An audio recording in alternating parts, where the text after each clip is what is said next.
Hello, everyone. Thank you for joining us today. We will get started here since it's right on the hour. Thank you for joining us for our presentation, Family Childcare Educators' Perspectives on Leaving, Staying, and Entering the Field. And I will share just a few Zoom tips here before we get started. We have two features available to use today. One is the question and answer feature. And here you can add questions for our presenters, and you have the ability to upvote questions to bring them to the top of the Q&A list. We also have the chat feature available, and you can enter questions here if you have any technical support needs. And these two icons are located within your Zoom screen along the bar with the Zoom icons, and you'll see the Q&A and chats there. We are also recording this meeting today, and we will make the PowerPoint slides available after the meeting. And to get started here, we have a poll, and we are curious about what your role is. And let me launch that poll here. So you'll see a few options if you could select the one that best fits your role. And we have family childcare provider, family childcare network staff, state government professional, state level professional, training and technical assistance professional, and other. And if you are selecting other, if you could go ahead and add some details about that in the chat, we would appreciate that. And we see we have a lot of state government professionals on the call. We have a lot of training and technical assistance professionals. We see we have a few family childcare providers, family childcare network staff.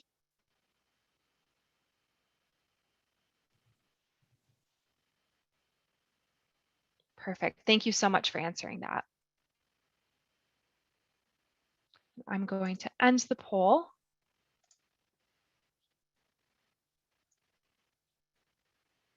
And so now I will pass it over to my colleague, Patty Ryan.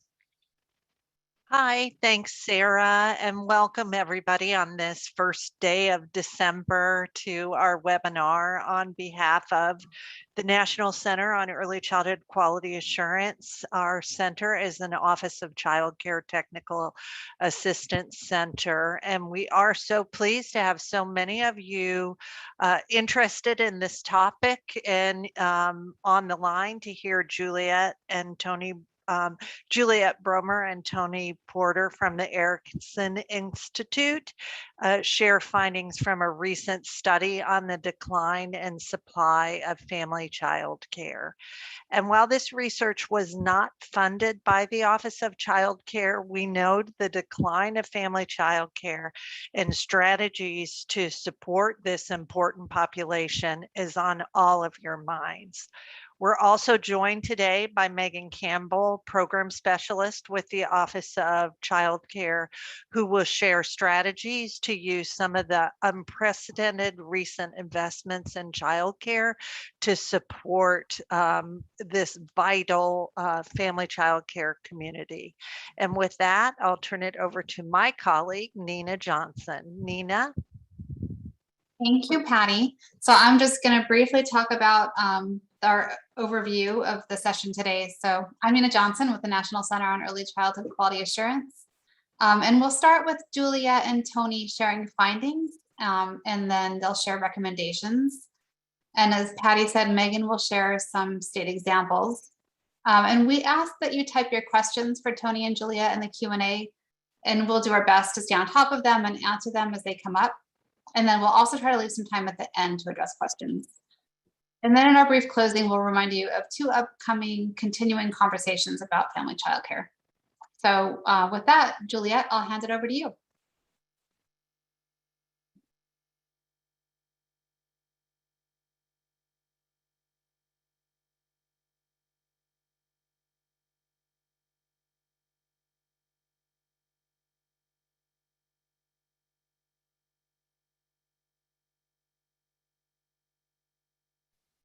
Juliet, you're still muted.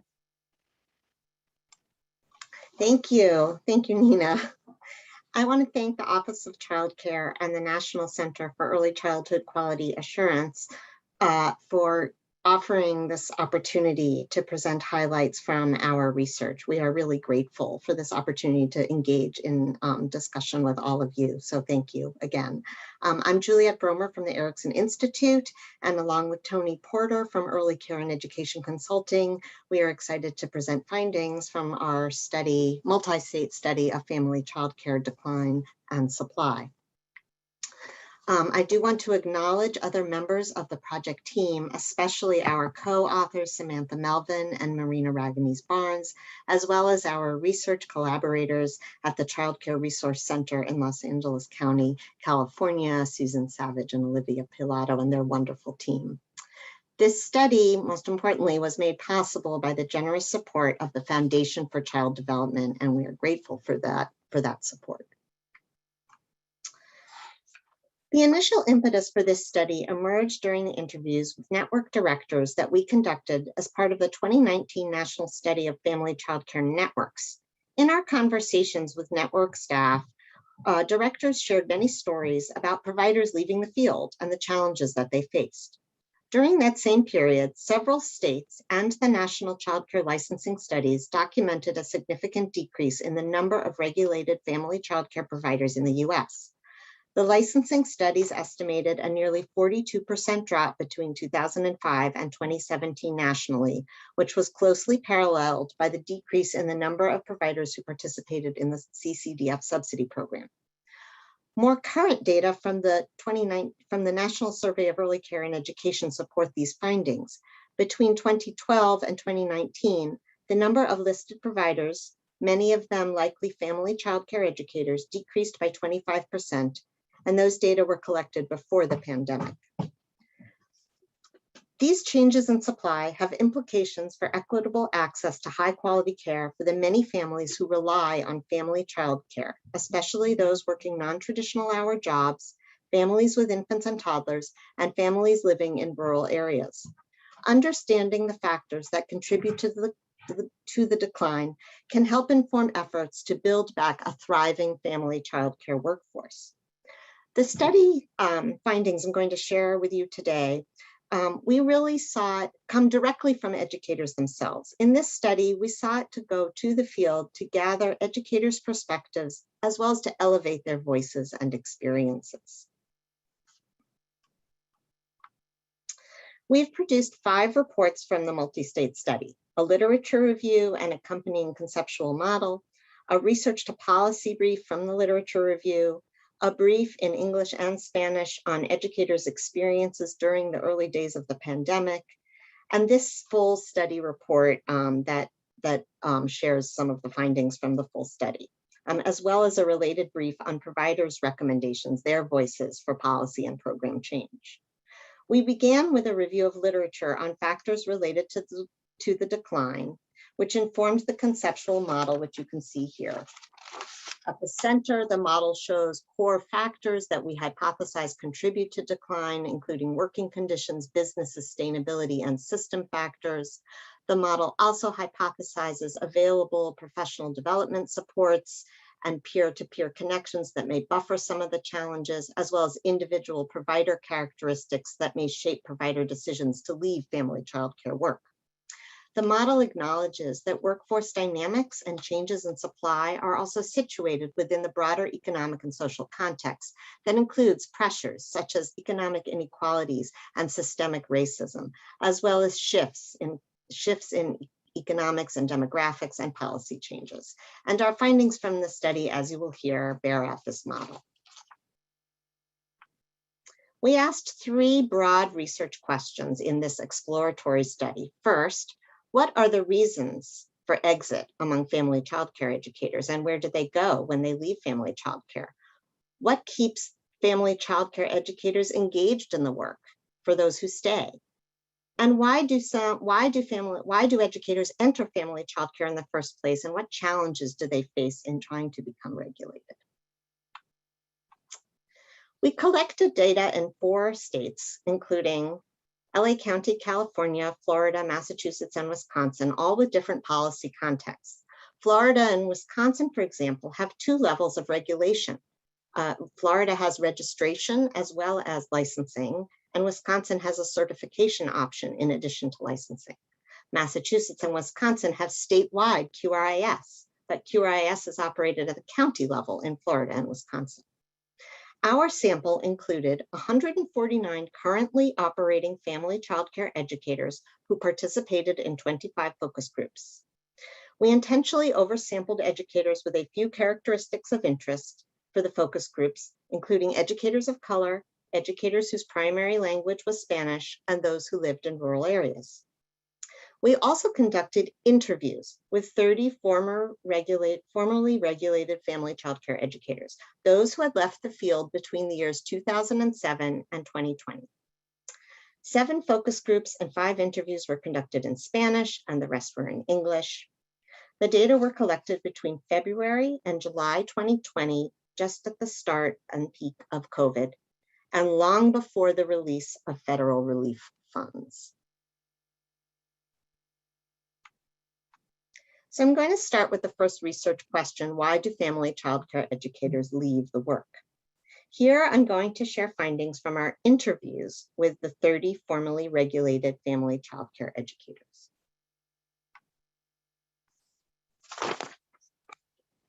So 3 core challenges intersected, consistent with our conceptual model. The most common challenge reported by former educators as their reason for leaving the family childcare workforce was inequitable early care and education systems and policies, specifically challenges with licensing, subsidy, and QRIS. This included inequitable reimbursement rates and policies, costs and burdens related to unfunded mandates and increased requirements across systems, center-biased regulations that did not fit the realities of family childcare settings, and disrespectful and distrustful childcare licensing staff. Many former educators also reported challenges related to the economics of family childcare, including low or unstable child enrollment needed to support a sustainable income, lack of access to benefits, especially health insurance, paid time off, and retirement. And these, of course, intersected with some of the system challenges around subsidy rates. More than half also reported difficult working conditions, such as working long hours, often alone, and managing a business in one's own home. We also heard themes that suggested the broader inequities that are a reality for many educators, especially educators of color. For example, when describing their difficult experiences with licensing, educators of color used language of surveillance that evoked parallels between the licensing system and the criminal justice system. In addition to challenges, we wanted to understand the trajectories that led to former educators' exit from family childcare work. So we created maps and vignettes that illustrated each person's story, including why they entered family childcare, the challenges that led to their decision to close, and their current work.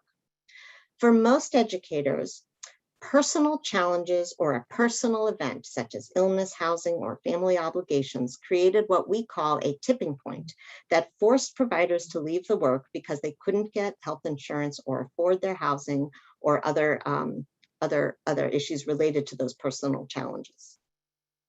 For another group of educators, intersecting challenges that accumulated over many years led to burnout, a burnout trajectory and closure. And for a few educators in our sample, other reasons such as growing out of family childcare because of career progression, the lack of fit, they just really didn't like the work, or they couldn't ever successfully launch the business or enroll any children. Here is a summary map showing the tipping point trajectory of exit. The educators who described a tipping point trajectory identified at least 2 core challenges, systems being the most common challenge. And in addition, they reported a single personal event or set of personal challenges that made it impossible for them to continue doing the work. These personal factors, such as housing issues, illness and health issues, family illness or death, family dynamics such as changes in family employment, or loss of personal support, all of these factors really highlight the vulnerable nature of family childcare work that distinguishes it from center-based care. This is care in the home and within the family. Interestingly, most of the educators who reported a tipping point from a personal challenge did not leave the early care and education workforce. They moved to other jobs, just leaving family child care. Here is a summary map of a burnout trajectory. 8 former educators described a slow burnout from multiple and intersecting challenges, and none of them reported that personal factors contributed to their decision to leave. These educators told stories about economic stress related to the costs of required home renovations, difficult interactions with licensing staff, long hours and weekends spent catching up on administrative paperwork, and no paid time off. Interestingly, all 8 educators who reported burnout had offered non-traditional hour care for families, and all were experienced educators. Many of them also stayed in early care and education jobs after they closed their businesses. Although we have a small sample, we were surprised by the finding that most of the educators we talked to who left family child care actually went on to work as teachers or teaching assistants in center-based preschools, Head Start, or public school preschool programs. 20 of the 30 former educators reported staying in these jobs, where they described getting benefits and stable compensation, easier working conditions, and less hassle with systems. Of the 20 who stayed, 12 had also been in early childhood jobs prior to doing family child care.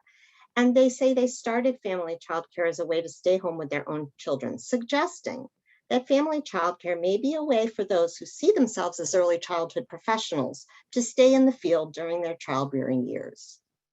Of the 10 who left, most had not worked in early childhood or were unemployed prior to opening family child care program. Also, the 10 who left were most likely to be educators of color, suggesting that inequities may be pushing educators of color, especially Black educators, out of our field into other work. We asked former educators to describe one thing that could have kept them in family child care. Most of them said they might have stayed in the work if they had had more support, resources, and respect from early childhood systems. These educators imagined how licensing, subsidy, and QRS policies and programs could have been more equitable, more supportive, and more aligned with their values. They shared stories about their own well-being and health, and how systems that helped them access affordable health insurance would have helped them stay. Some educators who experienced multiple challenges with systems said they wanted fewer system demands, while others reported wanting more engagement from system staff, but more positive engagement.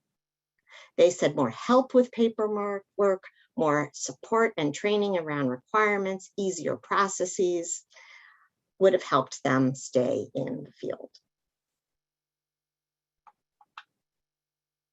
Now I'm going to turn to our second set of findings about why family child care educators stay in the work. And here I'm going to share findings from the 149 currently operating educators who participated in one of our 25 focus groups. So despite the widespread challenges that I just talked about, many family child care educators persist in this work. In our sample, most had not considered leaving family child care in the last year.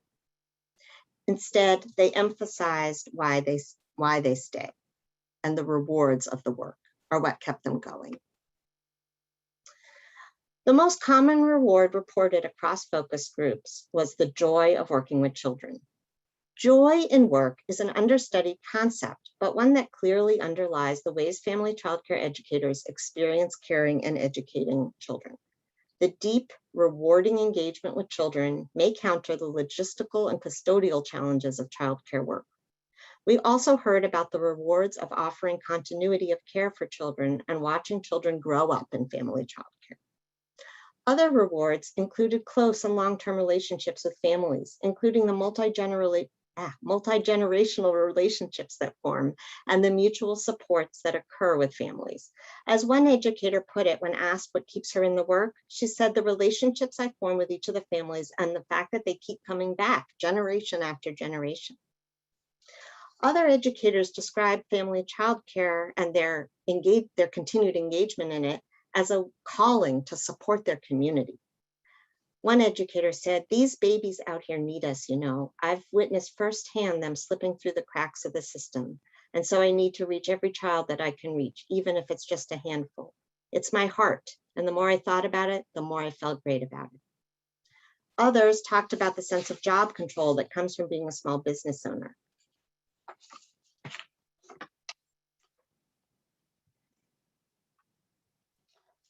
Although our focus group protocol did not specifically probe for how race and culture may shape these motivations and rewards for doing family childcare, and we did not have a large enough sample to examine within group experiences, we did find some differences. Black educators in our focus group sample most commonly reported the theme of commitment to community, describing how family childcare allows them to help and support other Black families, especially in the face of systemic racism and inequality, as you heard in the quote that I shared. White educators were more likely than others to report that working with children and job control were factors that kept them in. It is possible that white educators with more privilege are more able to experience some of the work-related rewards of family childcare and to navigate economic challenges, while educators from more marginalized groups may experience more negative impacts. These differences by race and how educators viewed work control may point to the racial inequities and disparities that some educators of color face. They may live in households with lower income, lacking access to a spouse's income or to resources beyond their family childcare business that might allow them to enjoy the work control afforded by family childcare work, despite the low income that it generates. We asked current educators to tell us about the supports that help them stay in family childcare work. The most commonly reported source of support was from other family childcare peers. Educators reported receiving social and emotional support from peers who had walked in their shoes, as well as informational support, particularly around running a childcare business and navigating system requirements. Many educators in our sample belonged to family childcare associations. Their narrative suggests that peer support offered by local grassroots provider-run peer associations helps combat the difficult working conditions and the system challenges. There's very little research on associations, and this finding adds to that small literature that suggests that associations may be something that helps people sustain in family childcare. Some new family childcare educators in our study described how they could not have made it through the licensing process without the help and guidance of more experienced family childcare peers. It's an example of how peer support helps folks stay in. Current educators also emphasized the importance of social and emotional support from their own family members and logistical support, such as financial help from spouses. Interestingly, none of the educators in our sample told us that support from early care and education agencies was what kept them attached to family childcare work. And by agencies, we mean childcare resource and referral agencies, family childcare networks. They talked about how these organizations may offer them resources, information that was important, training, professional development, but it wasn't what kept them in the work. So it may be that peers offer something different than traditional professional development and early care and education resources. Combined with emotional and logistical support from family members, these supports may help family childcare educators overcome the hurdles involved in running a successful family childcare program. So at that, I'm going to turn it over to Toni to tell you about why educators become regulated. So now let's turn to the other side of the coin, attracting new educators to regulated family childcare. Next slide. These findings primarily come from the newly regulated family childcare educators in our focus groups, those who have been operating family childcare for less than 5 years. For most folks, licensing meant legitimacy. It signaled that the program was safe and adhered to quality, which was helpful for marketing to parents. It also showed the state's stamp of approval on their work, demonstrating that they were doing things correctly. As one educator said, it shows your seriousness and you know your business is legit. Licensing also enabled educators to care for larger numbers of children, which offered the potential for higher income. It was often a gateway to accessing public funding from subsidy and quality rating systems. Next slide, please.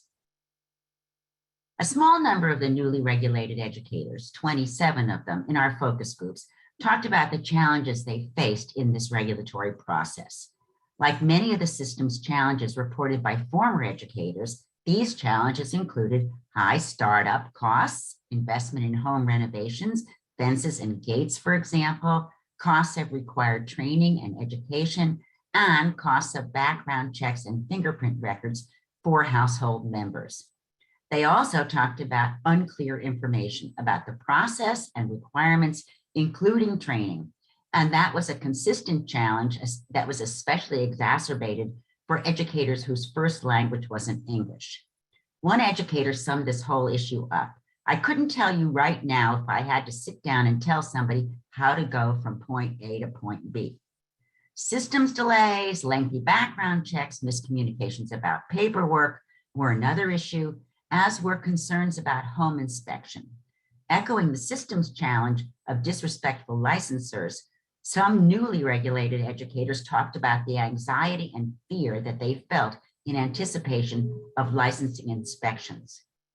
And several educators in Florida and Wisconsin indicated that they opted for the lower level of registration and certification to avoid these difficulties. Next slide, please. So what are our big takeaways? Family childcare educators are far from a monolithic group. Policymakers need to consider the demographic characteristics, motivations, and lived experiences of family childcare educators in their decisions.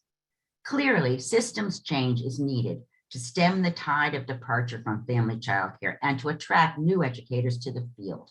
And that would include creating equitable subsidy rates and policies, reducing costs and burdens, establishing policies that reflect the realities of family childcare, and addressing disrespect and distrust of licensors. Next slide, please. We're proposing a lot of recommendations here. There are 3 full pages in the full report and 5 slides here, and I am not going to read all of them necessarily. Some of these recommendations are going to be familiar. We're not alone in proposing them. And these recommendations are timely, given the infusion of ARPA funding and the potential of additional policy changes. Redressing inequities experienced by educators, particularly those from marginalized groups, underlies many of these recommendations. I also want to remind you that we completed the data collection for this study in July 2020, long before any significant policy changes had been made. And I want to point out that several states have already begun innovating to address these issues. Next slide, please. To liven this up a bit, because it looks kind of boring on the screen there, I'm going to include some quotes from educators who responded to our question. If you could tell the governor or mayor one thing that they could do to support family childcare providers and recruit more people to work in the field, what would that be? So here we present the recommendations for systems change, particularly unresponsive licensing systems, subsidy policies, and QRIS barriers. One salient finding related to needed system change. More family childcare educators who participated in any quality system in their state or who participated in the childcare and adult food program stayed in early care and education than educators who did not participate in these ECE systems. So participation in ECE quality and monitoring systems may be an indicator of attachment to the ECE profession that motivates folks staying in the field. Most of the system's recommendations relate to changes that states, tribes, and counties can make. Some may be possible uses for federal funds. So one of the recommendations is ensuring that licensing staff and monitors undergo anti-bias training to address the ways that systemic racism and implicit bias influence the implementation of policies. As one former educator put it, when the state comes in to check out that their daycare, to not intimidate. I think that's the thing that people don't like. They feel intimidated by the state staff coming in versus supported. Everybody needs direction, but not to antagonize, not to make someone feel overpowered by the state or micromanaged. Other recommendations include making everything available in languages that educators speak, using federal funds to support navigators to help educators through the often complicated and confusing system requirements and processes, and improving the consistency and timeliness of the licensing process. As one educator said, since I've been in business, it's been almost 3 years. I have not had the same licensor ever. Every time someone has come to my house, it's been someone new. I've never seen the same person twice. Now I'd like to turn to Megan to ask her if she has some examples she would like to share with us. Hi, thanks, Toni. And hi, everybody. It's nice to see you.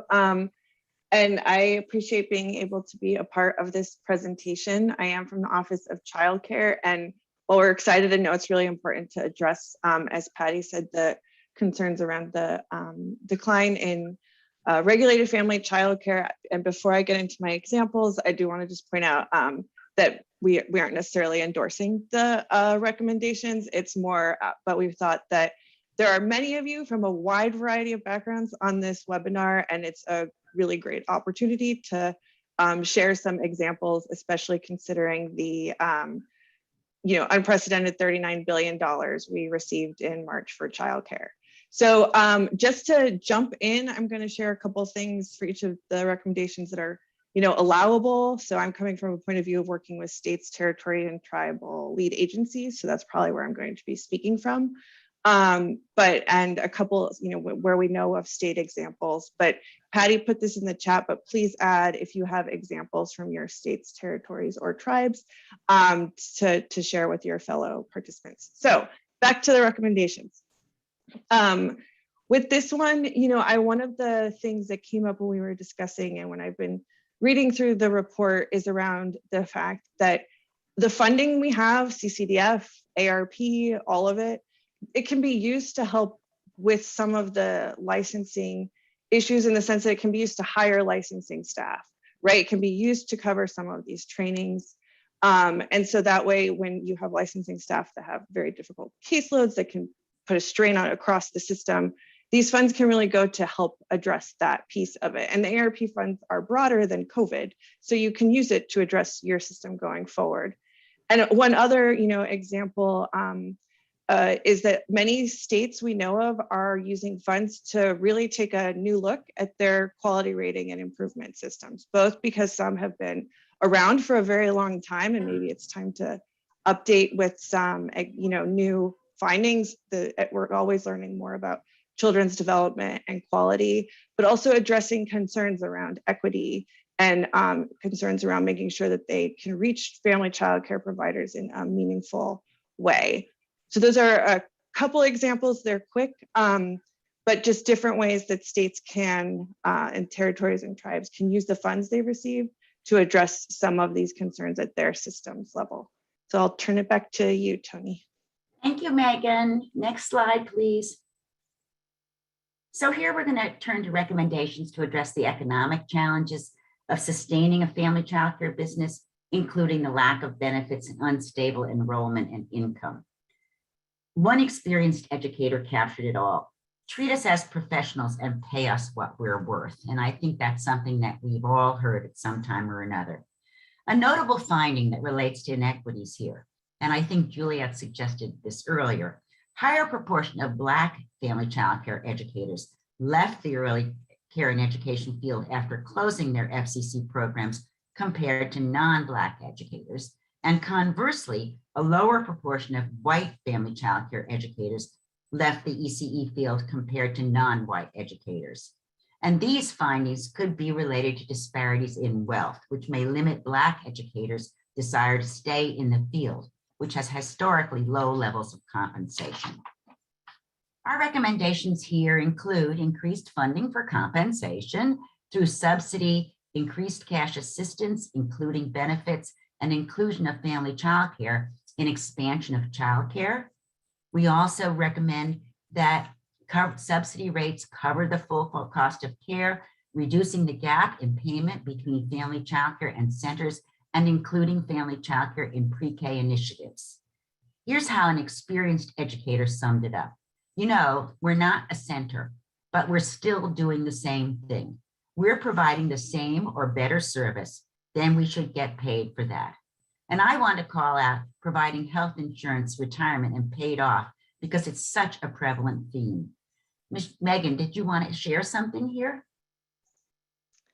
Sure. So this one, I will have to take the opportunity to plug the ARP stabilization funds that were part of the the big bill that passed. So there were $24 billion for stabilization funding to go to childcare providers. So it's really targeted at helping many of these business expenses.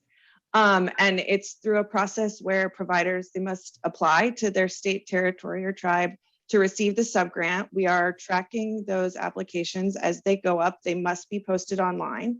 And lead agencies must provide the supports to help providers finish those applications. Hopefully, maybe there can be some lessons learned from that, and can also be used to address things like supporting providers in the licensing application process. And we've, I think Patty put a link to those subgrants. So I hope folks will notice them. But part of that is those funds can be used to cover, wages for, if you're a family childcare provider, you can use those to pay yourself, right? You can use those funds to cover rent, cover mortgage payments, these very important operational costs that are critical and can be real drain, and we know were very difficult to deal with through the pandemic. So that's one step we've taken, and many states are finding ways to help improve compensation or try to address compensation, especially through the subgrants. So some states are providing bonuses as part of their subgrant funding for providers who commit to higher compensation, or they are making sure the subgrants are high enough to cover a higher wage, and as well as other benefits. So that's one way folks are addressing it. There's many other kind of different stipends going around that have also been one way to address this. So I think that's my big example for that one, Toni. Thank you. Next slide, please. So here are the recommendations that are related to redressing challenges that exacerbate the difficult working conditions, as Juliet indicated, long hours alone and management of childcare and home life that family childcare educators experience. And most of these recommendations focus on better coordination, elimination of redundancies, and simplification of applications and documentation across systems to reduce family childcare administrative burdens that educators face. As one educator said to us, I would be even willing to go as far as to say I would rather have a licensor in my house every 3 months or every 6 months if it meant eliminating some of the paperwork. The paperwork for me is harrowing because I do almost 12-hour days. And paying for substitutes would enable educators to take care of personal issues like going to the doctor, which is a theme that we heard over and over again. Megan, did you have anything to add to this? I think with this one thing I want to point out, I know a couple of states are putting in pre-apprenticeship programs to make sure folks are kind of aware of the type of work they're getting into, so which I think can be helpful. But one more that all of the funding streams have allow for funds to be used to support mental health for childcare providers and childcare workers and staff. And I know a couple states have chosen to invest those funds that way. And I think that is another way of helping to address some of these different challenges, and especially for family childcare where there can be, as it's some isolation involved, and more of those pieces so the mental health supports can go through networks and provide that support in a different way. So yeah. That was very helpful. That was really helpful. Next slide, please. Thank you, Juliet. So these recommendations address the intersecting challenges that we've discussed. And we're recommending that states, tribes, and counties should consider funding supports for family childcare educators, specifically through networks and associations that build on educators' strengths and organic connections through providing peer support and mentoring. As one new educator put it, I think a lot of the people who do leave, they just get overwhelmed. It's easy to feel that you're all alone. And of course, we're recommending designing programs and systems that target family childcare specifically and are tailored for them. Anything to add? Megan? Yeah, so I was going to point out that there have been lots of, there's been some prioritization when it comes to the subgrants. That's one thing we've promoted from OCC, as well as with the other funding streams, and seeing some states who are targeting subgrants or stipends to providers who are serving underserved communities or are providing care during non-traditional hours, which we know is very important for families and heavily carried by the family childcare workforce. So those are a couple pieces there, and making sure that we can have targeted supports. Yeah, and I would add to that even before the ARPA funding, several states indicated that they would use their CCDF quality set-aside funding to support networks. So I don't want to say that that's been historical, since I think that started in 2018, but there is a precedent for using state funds to support family childcare networks. And what's important here is that in addition to networks, we're proposing that funds be used to support family childcare associations, which often embody that kind of peer support that makes such a difference for so many family childcare educators. Next slide, please. Okay, so this slide focuses on strategies to recruit and support new educators and draw directly from the challenges that our family childcare educators reported. So again, we're suggesting that the licensing process be modified to be sure that it is clear, timely, and responsive, and to provide startup grants to offset the financial burdens of opening a family childcare business. And we heard numbers as high as $7,000 for a new fence, and other really extraordinary costs that would be very difficult for someone who did not have significant resources to bear. In addition, we're proposing opportunities for family childcare tailored internships. Here comes apprenticeships again, and vocational training. And for local agencies like networks, we offer specific recommendations to help educators who are just starting out. And those could include mock licensing visits, warm lines, help with business management, such as business training, marketing materials, and development of policy handbooks. We're also proposing, in this case, oh, I don't see it here. So I won't even, oh, I have it there. It's there. Okay, never mind. We're all offering alternative pathways and pipelines to regulation that would allow family childcare educators to move from a lower regulation tier to licensing while still meeting basic health and safety requirements. And yes, these slides will be available after the webinar. I saw that come up in the chat. I do want to kind of sum this all up with a quote from one of our educators. If you wanted to recruit more people, knowing that you had a friend that you could call and say, hey, how do I go from here?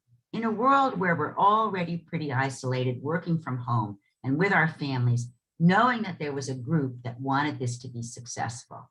And I think that kind of captures one of the overall strategies for recruiting new educators to the field. And thank you all very much. I think Juliet's going to post our contact information, and now we're open for a full discussion.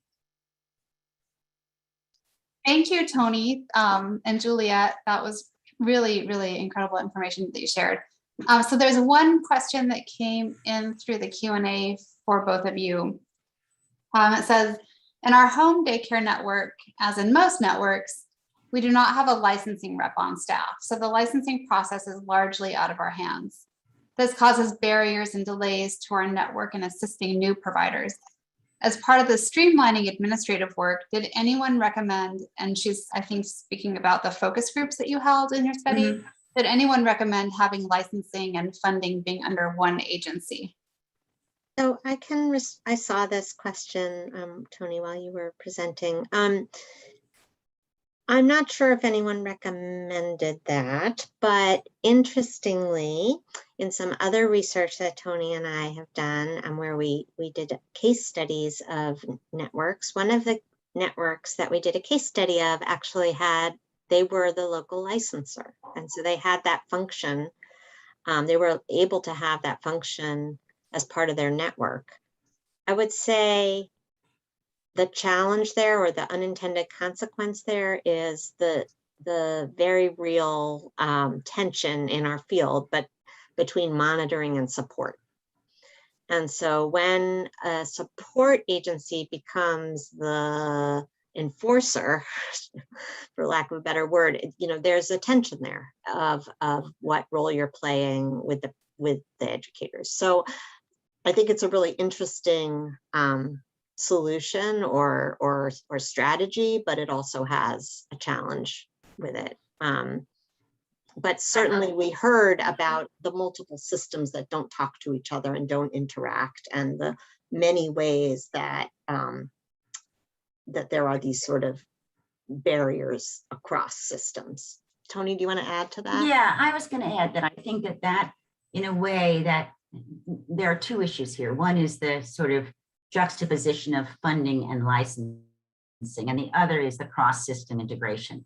And if I were to step back and looking at the systems challenges that we have, it was those, as Juliet indicated, challenges from multiple systems and sometimes similar challenges.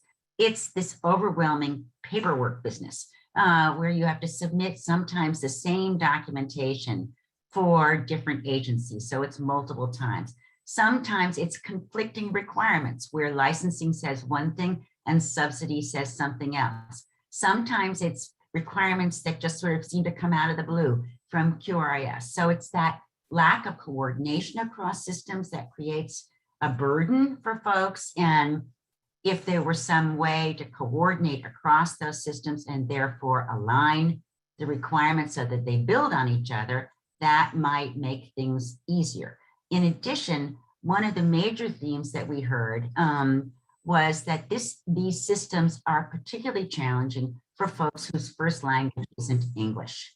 Applications are frequently not available in English. Documentation is not available in English. Required training, is not in a language other than English. Required training is not available in a language other than English. So if we really intend to address inequities, this is something that we have to do something about, and it seems to be relatively simple. I just want to add one other piece here, which is this is an online world. We're all here on Zoom.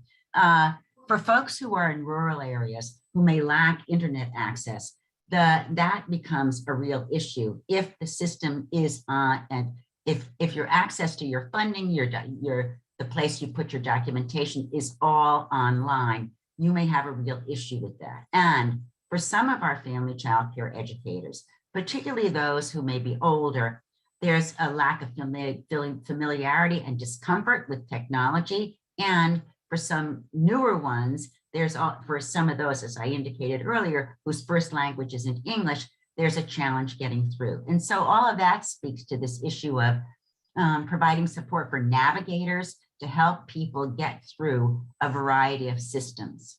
So I'm not sure if that's directly related to your question, but that would be something that I think our data suggest.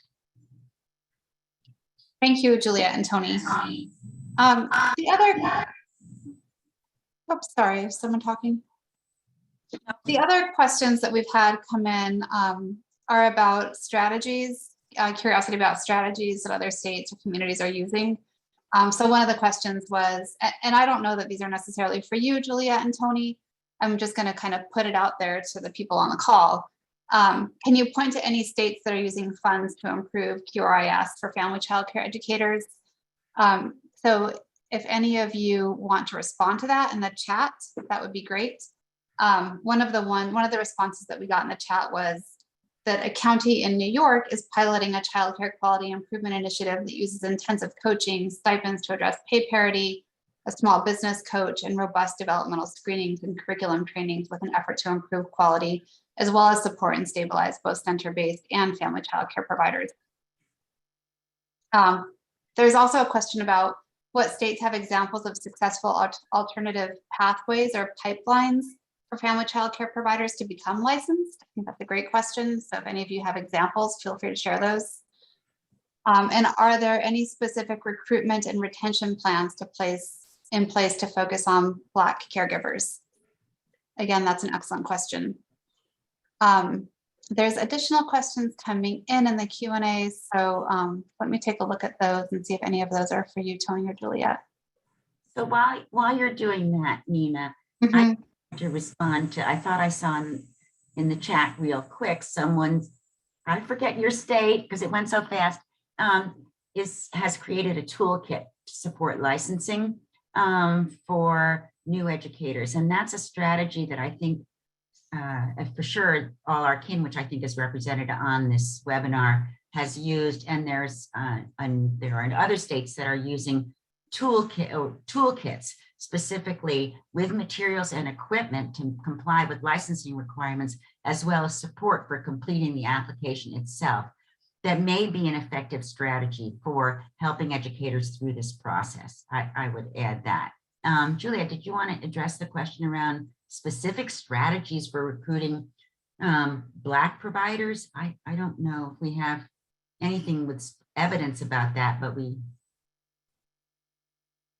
Juliet, you're on mute. I think it's something we really need to understand more. I saw that Krishana has a review that she has done on the intersection of systemic racism and compensation. I know there are, I think we need to, I can't point to something, to a strategy that a state is using, except for maybe the Colorado example, that is really using an equity lens to rethink licensing. And that is through the, I'm going to get it wrong, Institute for, Nina, Patty's going to come up with it. Don't worry about it. Patty will get it. Patty can put it in the box. But I think this is an area we really need to invest more resources in and really think about in new ways. And our systems we're not designed with equity in mind, and certainly not with racial equity in mind. So, and I think I would add to that it's not just Black educators, it's educators who are from marginalized communities. So it would be educators whose first language is in English, Indigenous educators, people who live in rural areas. It's the world that we have largely not paid attention to. I'm going to put it that way. So I think we want to be sure that whenever we consider those strategies, we're considering the experiences of the educators we're seeking to support and also to recruit to the field. That's going to be really important because there isn't a one-size-fits-all message here. And the other thing that I think is important to note, and I think many of you are probably familiar with this, is that folks in marginalized communities may not know you as a CCR&R or as the state. And so relying on a trusted partner to reach out to those folks is, we know, an effective strategy for recruiting new providers. Two things. There was a comment in the chat about universal pre-K on family child care. Now, we did not hear much about that in our focus groups. However, it's possible that moving forward, there are going to be more opportunities for states and localities to include family child care providers in the delivery of universal pre-K. And I think there's the real potential for that to be a retention strategy and to both a recruitment of new educators into family child care, as well as those who are in it and want to work at that higher level to really help them stabilize. So I think that hopefully we won't miss that opportunity to really do mixed delivery. I think that is, there is a real opportunity here that family childcare can really help transform the way we do universal pre-K, if we take the opportunity.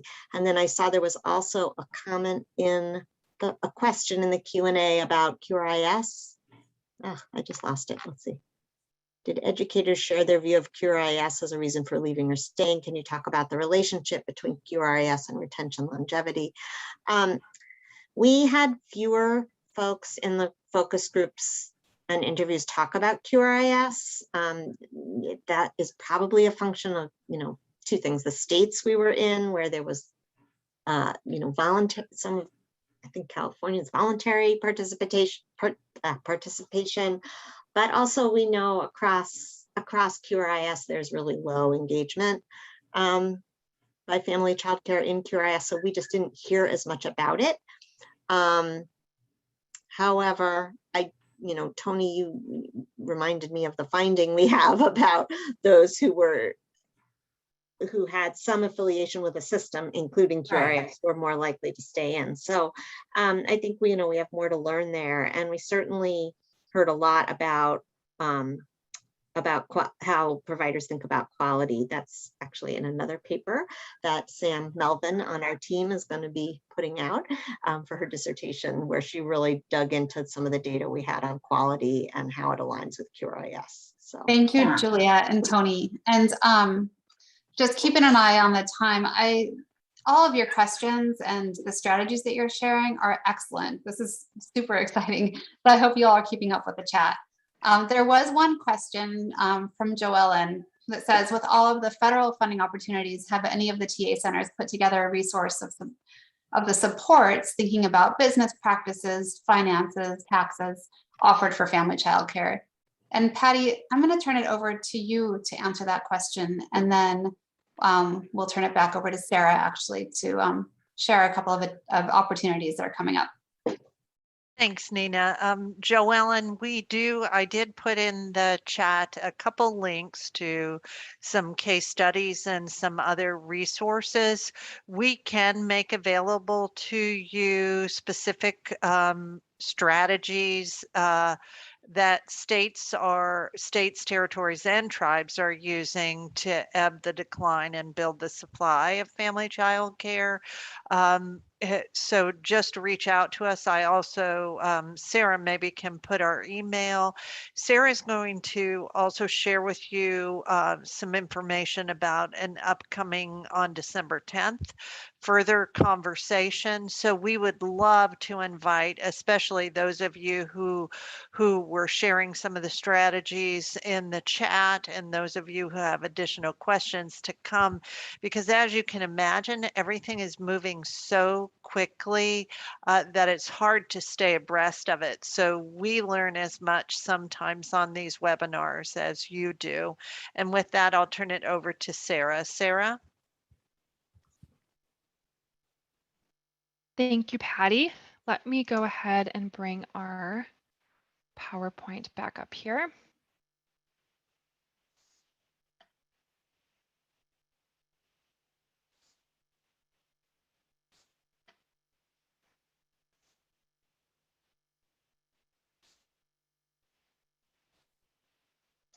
Okay, it's jumping between my screens. Can you see the PowerPoint slide? Yeah. Okay, yes. Perfect. Sorry about that. So thank you, Patty. We do have some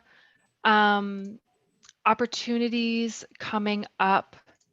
If you want to continue this conversation, we do have a series titled Family Child Care Continuing Conversation. So if there's questions that you still had from this webinar that were not answered, or if you leave today and there's something that pops into your head that you would love to chat with our experts about, please join us for this next call. We have one on December 10th.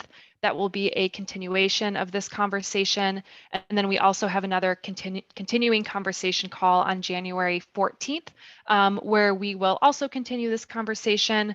And then we will also start to discuss other topics and strategies related to supporting family child care. And so quickly before we close, I have some polls just related to the evaluation of the webinar today, just for some feedback for us related to understanding of the content that we presented, and then for how likely you are to use the information going forward from this webinar. So if you could take just a few seconds to answer these questions, that will be really helpful for us as we look back on this webinar and then going forward with our planning.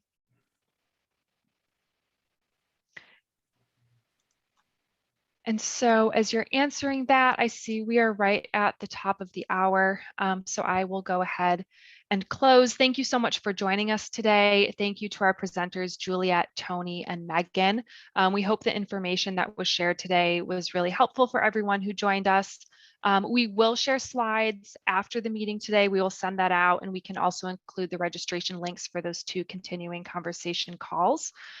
So thank you again, everyone, and we hope you have a wonderful afternoon.